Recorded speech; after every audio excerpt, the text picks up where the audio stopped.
ইয়া আইয়ুহাল্লাযীনা আমানু কুতিবা আলাইকুমুস সিয়াম কামা কুতিবা আলাল্লাযীনা মিন ক্বাবলিকুম লাআল্লাকুম তাত্তাকুন। হে ঈমানদারগণ, তোমাদের উপর সিয়াম ফরজ করা হয়েছে যেমন পূর্ববর্তীদের উপর ফরজ করা হয়েছে।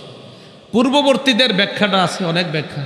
তো আমাদের উপর সিয়াম আল্লাহ কেন ফরজ করছে? লাআল্লাকুম তাত্তাকুন, যাতে তোমরা মুত্তাকি হয়ে যাও, যাতে তোমরা কি হয়ে যাও। তো মুত্তাকি হওয়ার জন্য আল্লাহ আমাদেরকে বললেন যেন আমরা তাকওয়া অর্জন করি, যেন আমরা মুত্তাকি হয়ে যাই। তো সিয়াম দিয়েছেন কেন আল্লাহ? মুত্তাকি হওয়ার জন্য। মুত্তাকি হওয়া যায় গুনাহ থেকে বেঁচে থেকে।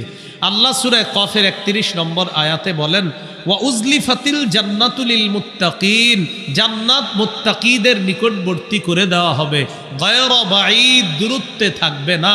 তো জান্নাত যখন মুত্তাকিদের সামনে আসবে তখন আল্লাহ পাক রব্বুল আলামিনের পক্ষ থেকে বলা হবে, হাযা মা তুআদুনা লিকুল্লি আওয়াবিন হাফিজ।